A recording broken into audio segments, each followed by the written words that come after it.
I stood on a dirt road 2 hours outside Udon Thani, holding a crumpled paper with an address that didn't exist. The house I'd supposedly bought for 230,000 euros, the house that was meant to prove my love, secure our future, give Fa's family the life they deserved, wasn't real. The locals I'd asked looked at me with pity and confusion. "No house here," they said. "This address, nobody lives here, just empty land."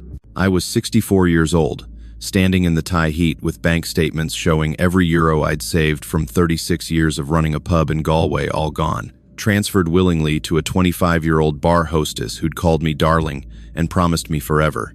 The property deed in my hands had official stamps, legal signatures, government seals, all expertly forged, all completely worthless. But 14 months earlier, sitting in my empty flat in Galway 3 months after my divorce was finalized, I had no idea any of this was coming. 14 months earlier, I thought moving to Thailand would save me from the loneliness that was eating me alive. I thought I was getting a second chance at love. Instead, I was walking straight into the most expensive mistake of my life. If you've been enjoying the stories I create, please consider hitting the subscribe button. Your support is crucial for the growth of this channel and helps me dedicate time to making these videos despite my commitment to a full-time job. Thank you for being here. My name is Patrick Donnelly, though everyone calls me Pat. I turned 64 on a rainy March morning in 2024, alone in my flat in Galway. The divorce had been finalized 3 months earlier. The pub I'd owned for 36 years had been sold. Everything I'd known was gone. My marriage to Siobhan had ended quietly. No dramatic fights, no affairs, just the slow death of something that stopped working years ago. We'd run Donnelly's pub together in the Claddaugh district since we were 28. Raised our 2 kids above the bar, served pints to the same regulars for decades, built a life that looked successful from the outside. But somewhere along the way, we'd stopped being partners and started being business associates who shared a bed. Siobhan wanted to travel, wanted freedom, wanted something other than pulling pints and listening to drunk fishermen tell the same stories every Friday. I wanted to keep the routine because change terrified me. We'd sold the pub in December 2023 for 380,000 euros. After splitting everything, the pub, the house we'd bought as an investment, the savings, I walked away with 275,000 euros and no idea what to do with my life. Our kids were grown and gone. Aifé was 38, living in Dublin with her husband and 2 kids. Sean was 35, working in London for some tech company. They'd sided with their mother during the divorce, not dramatically, just in small ways that made it clear they thought I should have agreed to sell the pub years ago.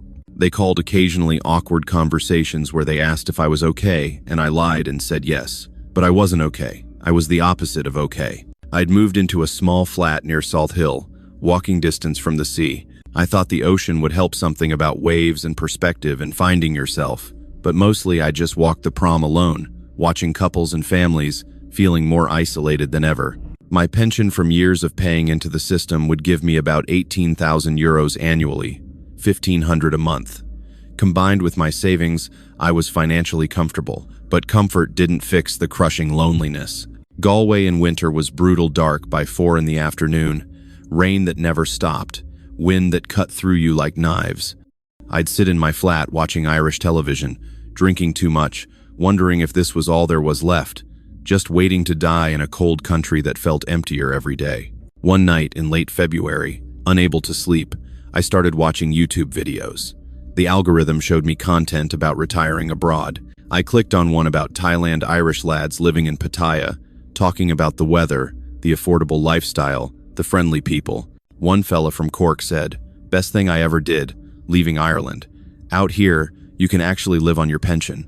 Weather's gorgeous. Nobody's judging you. You can just exist and be happy."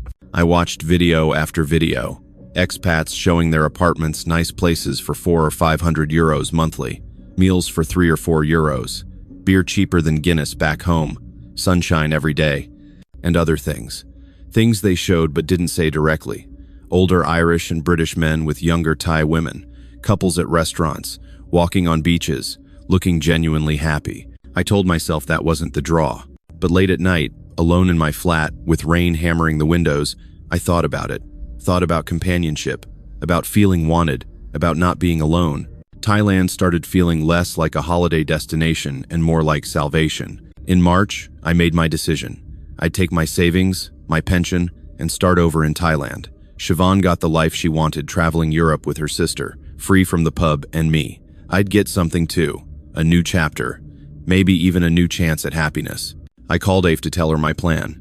She sounded worried. "Dad, you've never even been to Thailand. Don't you think you should visit first? I've watched enough videos. I know what it's like. It's not the same, and you'll be so far from us. What if you need help? You're in Dublin, love.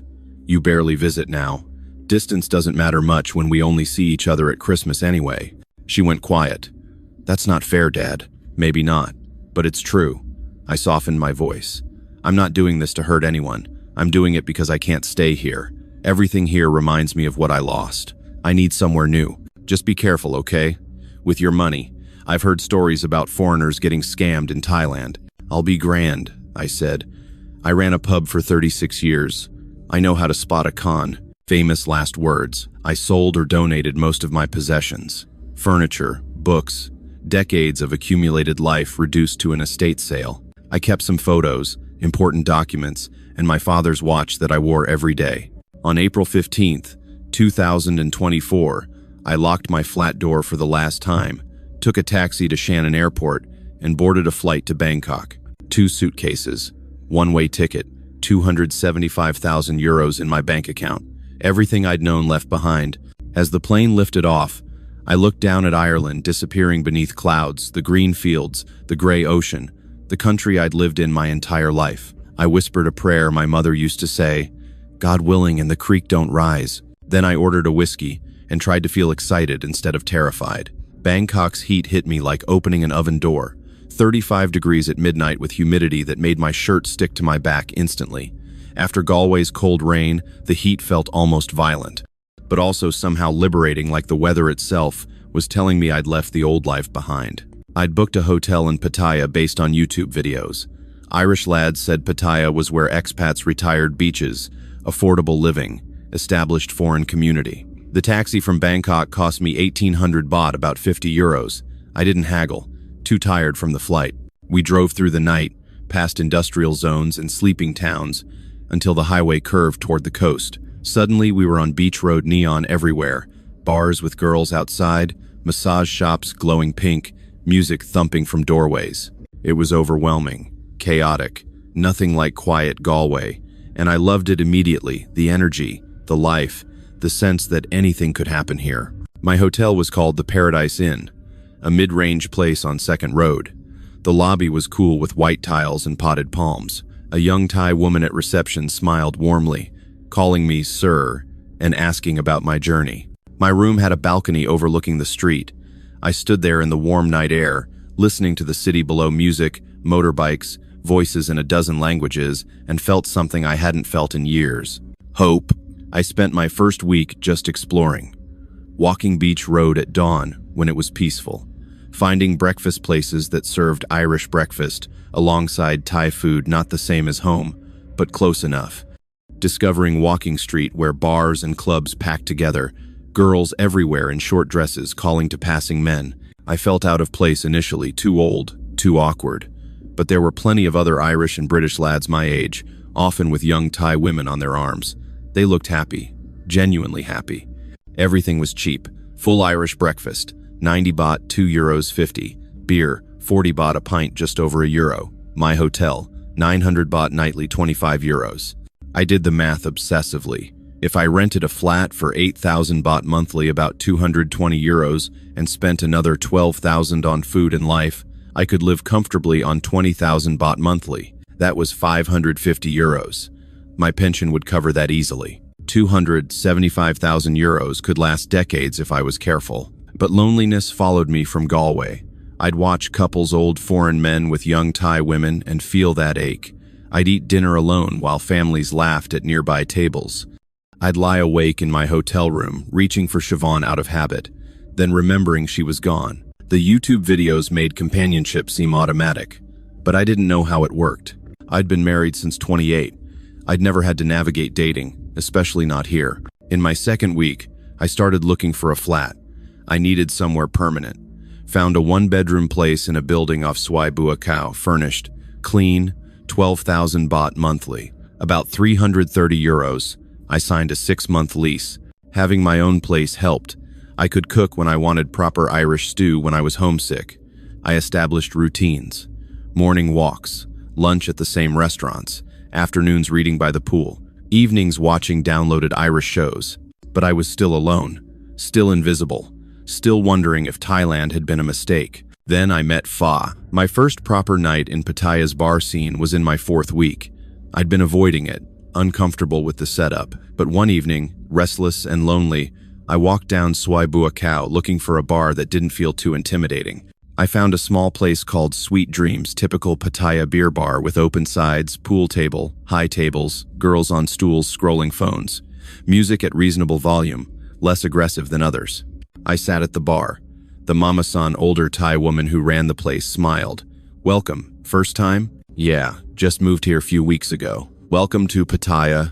You want drink?" "Chang beer, please."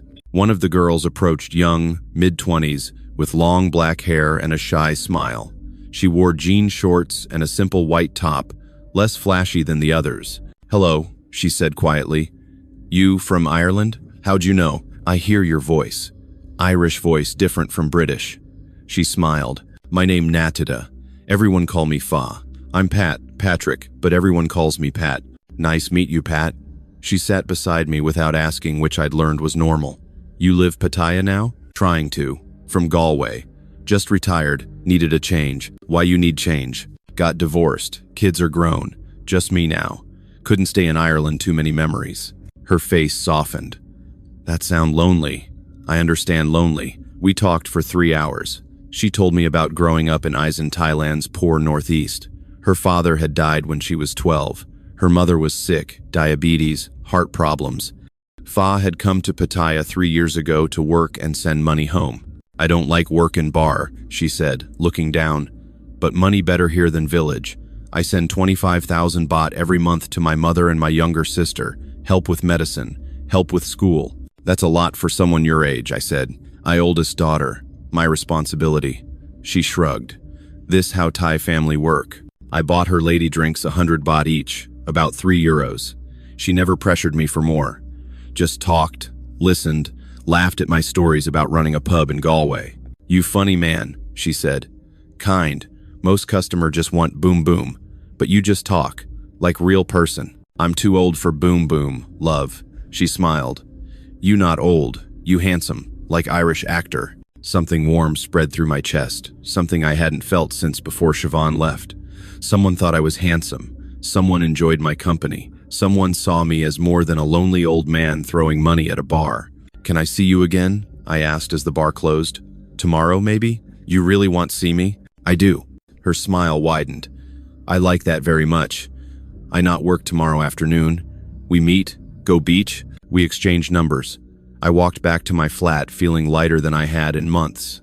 I had someone to see, someone who smiled when I talked, someone who made the loneliness feel less crushing. The next afternoon, Fa met me at Pattaya Beach. She'd changed into a sundress, her hair loose. We walked along the sand, found a quiet spot, sat talking for hours. She told me more about her family. Her mother needed expensive medicine not covered by Thai healthcare.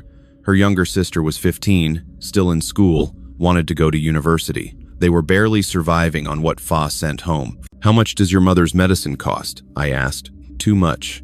Maybe 6,000 baht monthly. I don't ask you help, just tell you my life. I know you're not asking. But 6,000 baht is only 165 euros. That's nothing to me." Tears formed in her eyes. "Why you want help? You just meet me. Because you're killing yourself working in a bar you hate to help your family. If I can make it easier, why wouldn't I?" She hugged me suddenly tight and genuine. "You very good man, Pat. Best man I meet." We became inseparable. Fa would finish work around midnight, and I'd meet her. We'd eat at street stalls, sit on the beach until dawn, sleep together in my flat. Within 2 weeks, she started calling me darling. "My darling so handsome," she'd say. "My darling take good care of me." It felt fast. I knew it was fast. But after months of crushing loneliness, having someone who wanted to be with me felt like breathing after drowning. She moved in after 3 weeks, gradually bringing clothes, staying every night, cooking breakfast. She'd clean, do laundry, make sure I ate properly. It felt domestic, real, like having a partner again. "You should quit the bar," I said one evening. "I hate you working there. I need money for my family," she said. "I'll give you money for your family. 25,000 baht monthly, same as before, plus money for yourself. You don't need to work there." She cried. "You really do this? I want you here with me, not in that bar." "I love you, Pat," she whispered. "I know too soon, but I love you." I'd only loved one woman in my life, Siobhan, who I'd been with since I was 24. But looking at Fa, this beautiful young woman who'd made me feel alive again, I knew it was true. "I love you too," I said. Fa quit the bar the next day. I gave the mama-san 5,000 baht, about 140 euros, as compensation. The mama-san smiled knowingly. "Take care her. She good girl." Life with Fa felt easy. She'd wake early, make coffee, cook breakfast, sometimes Thai food, sometimes attempting Irish breakfast with mixed results. She'd clean while I read news on my laptop. We'd spend afternoons exploring Pattaya or relaxing on the beach. I gave her 30,000 baht monthly, about 830 euros. 25,000 for her mother and sister, 5,000 for herself. She was always grateful, saying it was too much. I met other Irish and British expats, Seamus from Cork, Brian from Manchester, Terry from somewhere in Wales. We'd meet at Shenanigans, an Irish pub on Beach Road, drinking cheap beer and watching football. When I brought Fa, the reactions varied. "Bit young, isn't she?" Seamus said when Fa went to the toilet. "She's 25. So what? And you're 64, mate. Just be careful." "Careful of what?" Brian leaned in. "How much you giving her monthly?" "That's our business," which means a lot. "Pat, I've been here 6 years. I've seen this 100 times. They all have sick mothers, poor families, school fees. Then it's land investments, house purchases." "She's not like that," I interrupted. "She quit the bar. She lives with me. She's not asking for anything I'm not offering." "Yet," Terry muttered, "I stopped going to Shenanigans as often. They were bitter old bastards who couldn't believe anyone else might find real love." In June, 3 months after meeting Fa, she suggested I visit her village, meet her family, see where she grew up, understand her life. "You should know my family," she said. "If we together, you should know where I come from." We rented a car and drove 5 hours north to Eisen. The countryside was beautiful: rice fields, small villages, water buffalo, everything Pattaya wasn't. Her village was called Bansum, a cluster of wooden houses, dirt roads, curious locals. Her mother's house was modest old wooden structure, tin roof, chickens in the yard. Her mother was lovely tiny woman who smiled warmly despite speaking no English. She cooked us an elaborate meal, kept patting my hand and saying things in Thai that made Fa laugh. "She say you too handsome for me," Fa translated, grinning. "Tell her she raised a wonderful daughter." I met her younger sister Ploy, 15, shy and sweet, studying hard for university entrance exams. I met neighbors, extended family, people who all seemed genuinely kind. That evening, sitting outside under the stars, Fa's mother spoke in Thai for several minutes. Fa translated quietly. "She say thank you for help me. She say before I meet you, she very worry. I work in bar, send money, but she know bar life very hard. She say you save me from that life. She very grateful." I felt tears forming. "Tell her I'm the grateful one. Fa saved me from loneliness." On the drive back to Pattaya, Fa was quiet. "What's wrong?" I asked. "I just thinking about my family, how hard life is for them. My mother house very old, roof leak, no proper bathroom. My sister study hard but maybe cannot go university because money." "Your sister should definitely go to university. I can help with that. You already help so much." "Fa, I have money just sitting in a bank doing nothing. If it can help your family, that's better than it collecting dust." She cried quietly. "You best man I ever meet." Over the next few months, the requests came gradually. Her sister needed a computer for school, 12,000 baht, about 330 euros. I gave it happily. Her mother's medicine costs increased another 5,000 baht monthly. I adjusted her allowance to 35,000 baht, about 970 euros monthly. Then bigger things. The roof needed repairs, 40,000 baht, about 1,100 euros. Her mother needed surgery for her heart, 60,000 baht, about 1,660 euros. Each request came with photos, doctor's notes, receipts. Everything seemed legitimate, and Fa always cried with gratitude, saying I was changing her family's life. By September, 6 months after meeting her, I'd given about 25,000 euros beyond the monthly allowance. It added up faster than I expected, but I was helping the family of the woman I loved. What was money for, if not that? My daughter Ave called in October. We'd been texting but hadn't spoken since I left Ireland. Dad, how are you? Really? I'm grand. Really grand. Actually, I met someone. Long pause. Someone? Like a girlfriend? Yeah. Her name's Fa, Thai woman. We're living together. How old is she? Why does everyone ask that first? 25. And before you say anything, Dad, that's 39 years younger than you. I know how old she is, and she makes me happy. First time I've been happy since your mother left. How much money have you given her? That's not your concern. It absolutely is. Dad, these women target lonely foreigners. It's their job. They're professionals. You don't know her. You've never met her. You're judging based on nothing. I'm judging based on common sense. Please tell me you haven't given her a lot of money. I help with her family expenses, her mother's medical bills, her sister's education. That's what partners do. Silence. Then, just be careful, Dad. Please, don't do anything big without talking to someone first. I'm 64, not senile. I can make my own decisions. After I hung up, doubt crept in. Was I being foolish? Was Fa using me? But then she'd smile at me, or cook my favorite meal, or curl against me in bed whispering that she loved me, and the doubt would evaporate. This was real. What we had was real. In November, 9 months after we met, Fa brought up something that would change everything. We were sitting on my flat's balcony, drinking beer and watching the street below. Pat, I need to talk to you about something serious. My stomach tightened. What is it? My mother house very bad now. Roof leak everywhere when rain. Bathroom broken. Walls cracking. She's 62 years old. Her heart weak. I worry about her living there. We've been fixing things as they break.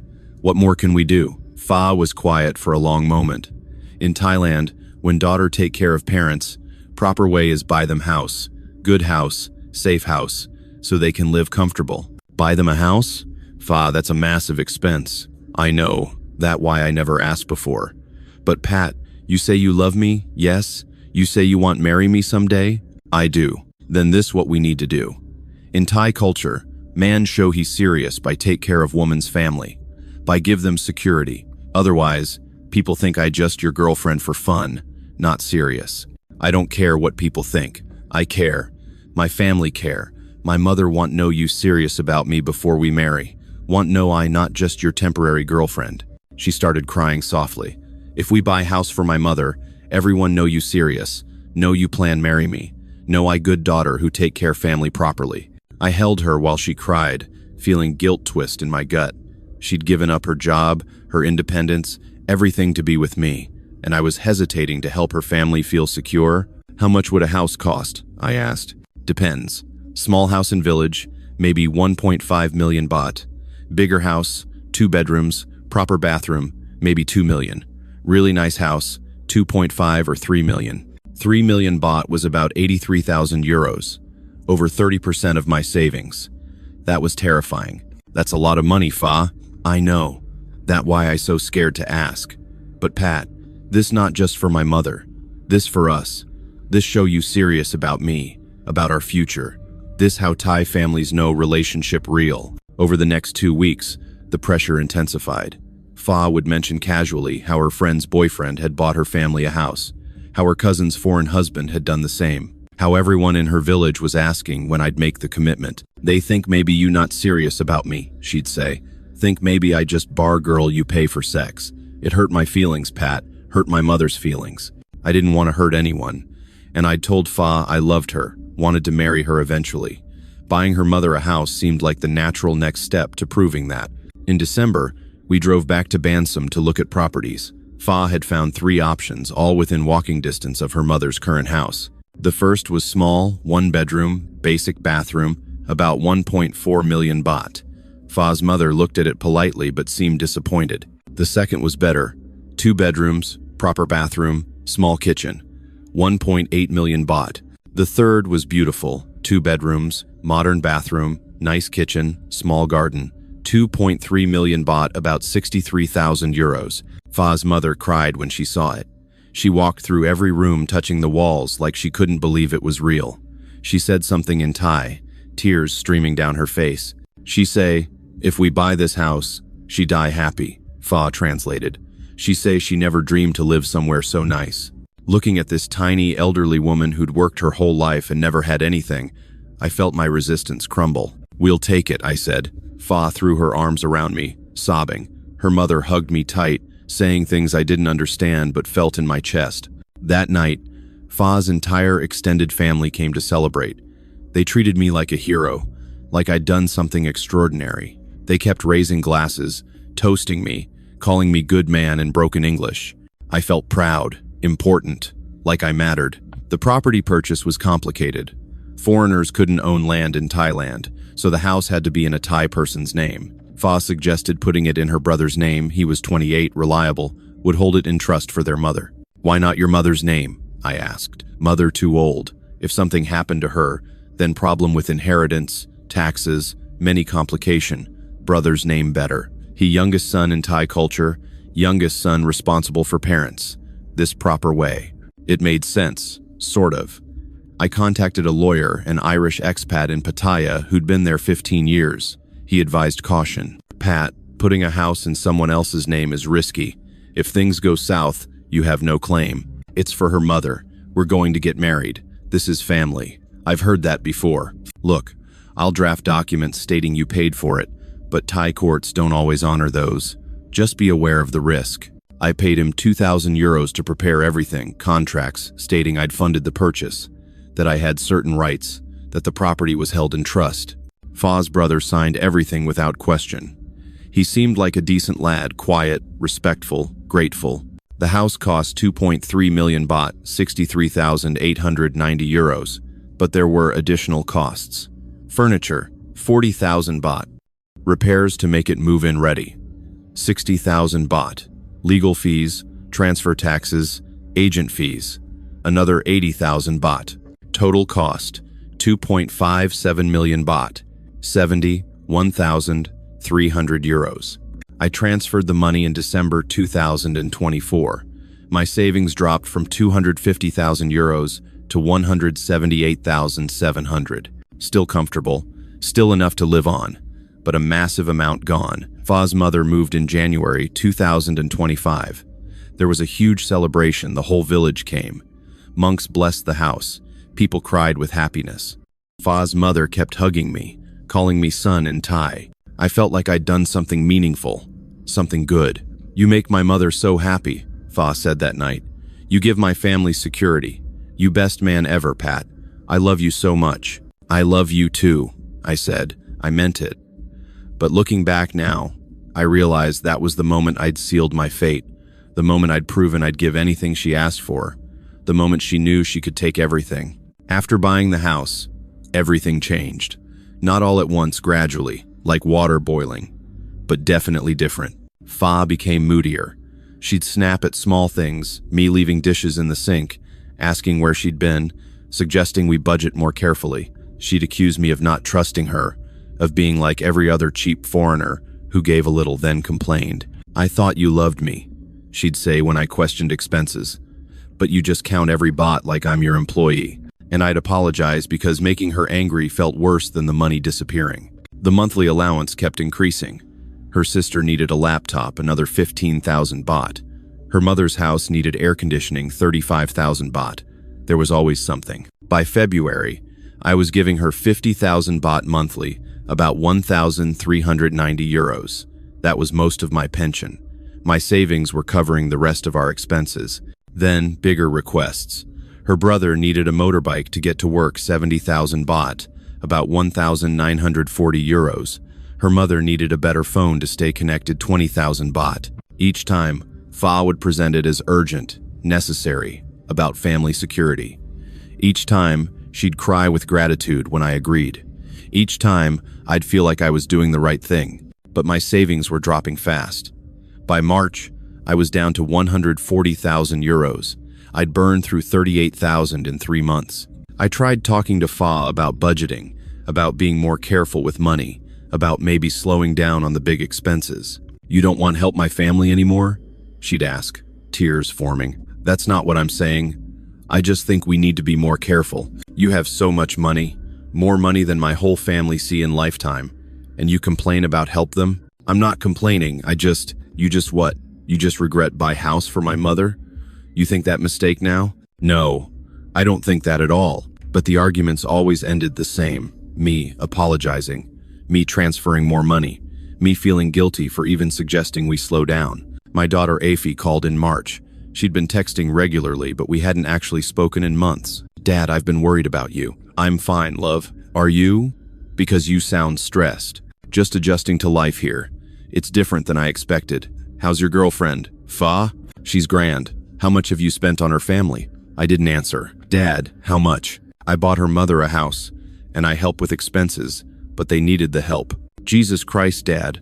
How much was the house? About 70,000 euros. Silence. Then, please tell me you didn't put it in her name. It's in her brother's name. Held in trust for their mother. I have legal documents. Dad, those documents are worthless in Thailand. You know that, right? If she walks away, you have no claim. You've just given 70,000 euros to complete strangers. They're not strangers. They're my fiancé's family. You're engaged now? Not officially, but we've talked about marriage. And what happens when you marry her? She'll want to sponsor her whole family to live with you. Then there'll be a business investment. Then a bigger house. Dad, this is textbook. This is how they operate. You don't know her. You don't know anything about our relationship. I know she's taken 70,000 euros from you in less than a year. That's all I need to know. I hung up angry. My family didn't understand. They'd never approved of anything I'd done leaving Ireland, dating someone younger, trying to build a new life. Why would they start now? But the conversation planted seeds of doubt. Was I being used? Was this all a con? I pushed the thoughts away because accepting them meant accepting I'd been a fool, and I wasn't ready for that. In April, 14 months after we met, Fa brought up something that should have been a red flag the size of Ireland. Her brother wanted to expand the house, add another room for when I visited, so we'd have our own space. It would only cost another 1 million baht, about 27,800 euros. We just bought the house 4 months ago, I said. Why does it need expansion already? Because you deserve proper space when we visit. Right now, we squeeze into small room. You should have big room, comfortable bed, nice bathroom. You family now. You deserve that. I'm fine with the small room. I'm not fine. I want you comfortable. I want my mother know you important guest, not just visitor. The argument went on for days. Fa crying, saying I didn't care about her comfort, about family impressions, about Thai culture, me trying to stand firm but feeling guilty with every tear she shed. Finally, I agreed, not to the full 1 million baht, but to 600,000, about 16,600 euros. Enough for a modest addition. I transferred the money in late April. My savings dropped to 123,000 euros. Then in May, disaster struck. Sort of. Fa said her brother had been in a motorbike accident.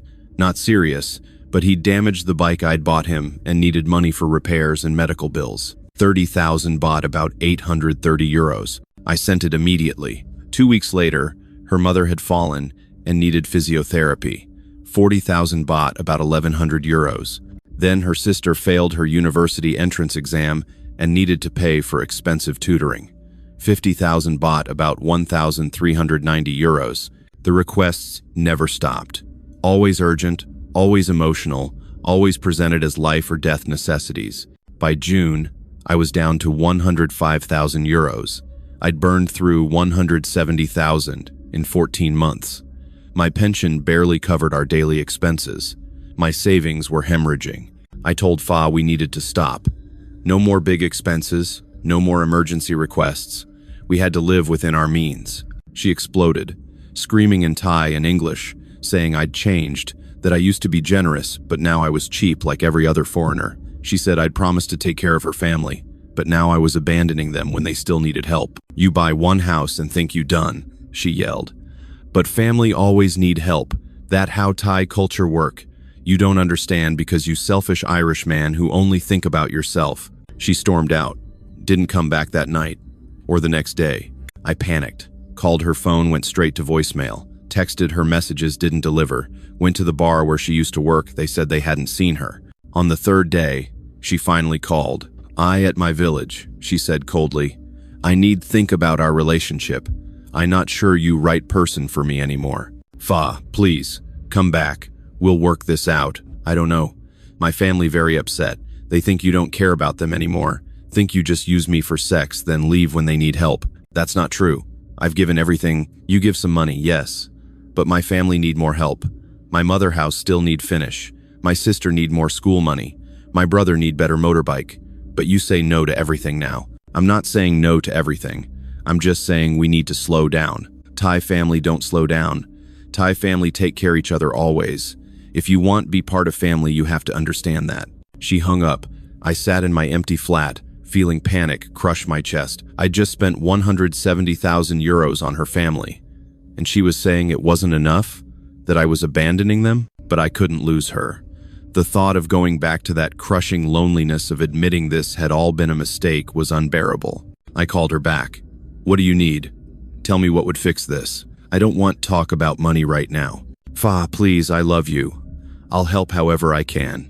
Just tell me what you need. She was quiet for a long time. Then, my mother house need finish properly. The addition we building still not done. Need another 400,000 baht to complete everything. Rooms, bathroom, furniture, make it nice. 400,000 baht. About 11,100 euros. It would drop my savings to 94,000 euros. Dangerously low. But if it meant keeping Fa, keeping this relationship, proving I wasn't just another cheap foreigner. Okay, I said. I'll send it. She started crying. You really do this? You really love my family that much? I love you. And your family is part of you. I come back tomorrow. I love you, Pat, so much. I transferred the money the next day. 400,000 baht. 11,111 euros. My savings. 93,889 euros. Fa came back the following afternoon. She was sweet and affectionate, cooking my favorite meals, telling me I was the best man ever, saying her mother cried with happiness when she heard I'd sent more money. You save our family, she said. You real hero, Pat. I felt relieved. Felt like I'd made the right choice. Felt like we'd gotten past a rough patch and were stronger now. 2 weeks later, Fa said she needed to visit her village to oversee the construction work, make sure the contractors were doing everything properly. She'd be gone maybe a week. I'll come with you, I said. No need. You stay here, relax. I handle everything. I'd like to see the progress, see what my money built. Her face tightened. Why? You don't trust me? It's not about trust. I just want to see. You think I steal money? You think I lie? No, I thought you trust me. But you like every farang. Think all Thai people dishonest. She left angry. Took a bus north to Eisen. I tried calling her daily. Sometimes she answered, sometimes she didn't. When she did answer, she was cold, distracted, said she was busy with construction. After a week, she still hadn't returned. Said the work was taking longer than expected. Maybe another week. 2 weeks passed, then 3. Her phone started going straight to voicemail more often. Her texts became less frequent. I decided to drive to Bansam myself.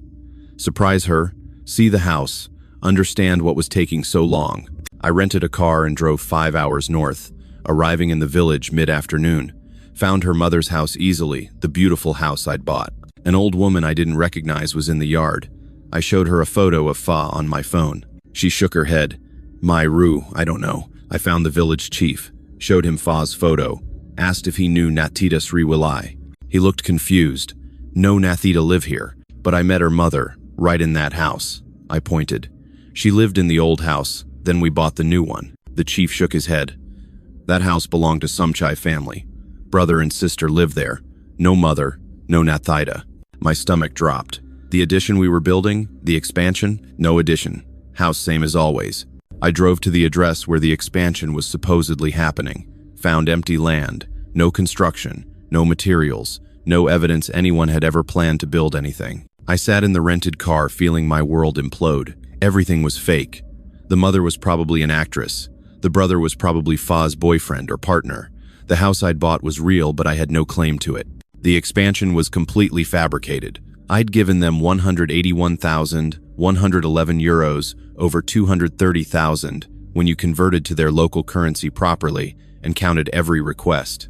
All gone. To a 25-year-old bar hostess who'd smiled at me and called me darling. I drove back to Pattaya in shock. Kept trying to make sense of it. Maybe I'd gotten the wrong village. Maybe there was another Bansum. Maybe the chief was mistaken. But I knew the truth. Had known it the moment he said no Nathita lived there. When I got back to my flat, it was empty. Fa's clothes were gone. Her toiletries gone. The decorations she'd bought all gone. Even the photos of us together that had been on the shelf. The flat had been cleaned out of anything that was hers. I tried calling her. Phone disconnected. Texted her. Messages didn't deliver. Facebook profile deleted or blocked. She'd vanished completely. I sat on the couch in the empty flat and finally let myself feel the full weight of what had happened. I opened my banking app with shaking hands. Savings account, 93,889 euros.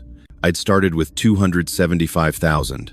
Gone, 1,111 euros in 14 months. My pension, 18,000 euros annually, would cover basic living expenses. But I'd never rebuild my savings.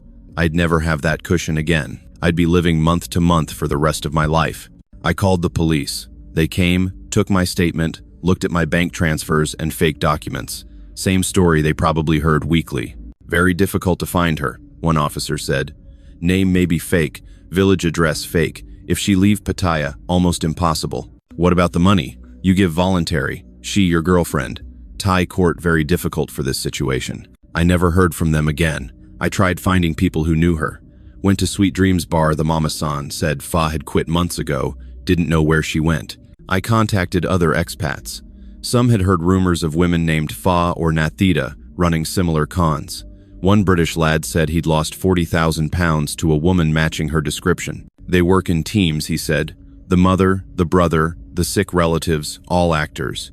They've done this to dozens of blokes. My daughter Ife called when I finally told her everything. She cried, "Dad, I'm so sorry. I tried to warn you."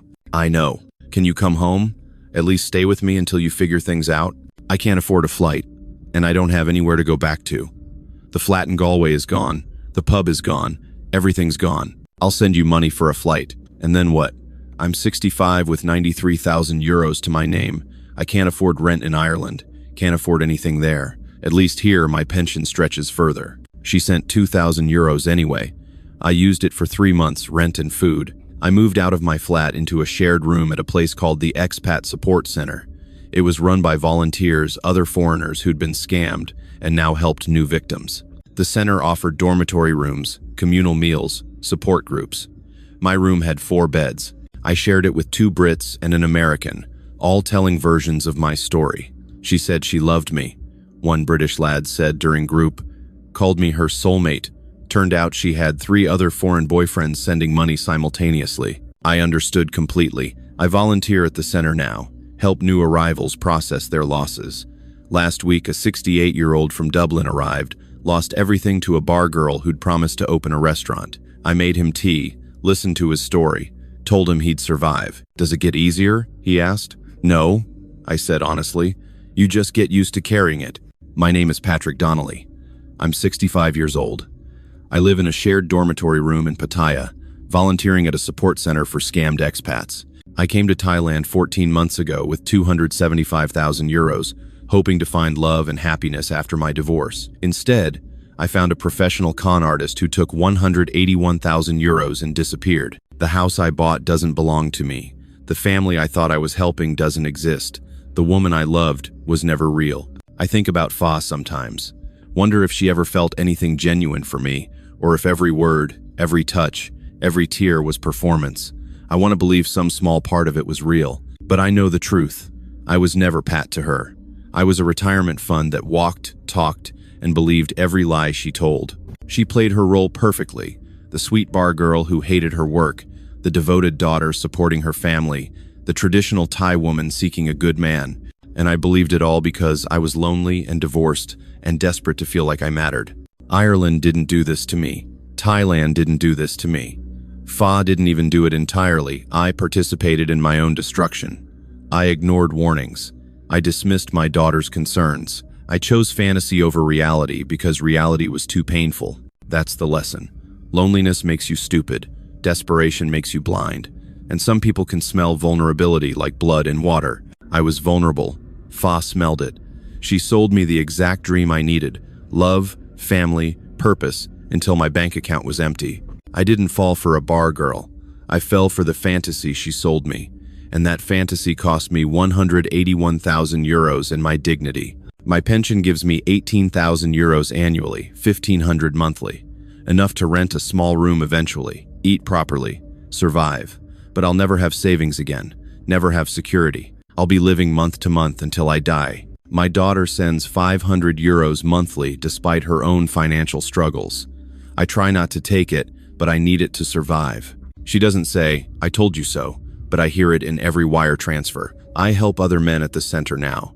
Men who believed in love, who thought they'd found happiness, who lost everything to women who saw them as transactions. She didn't steal my money, I tell them.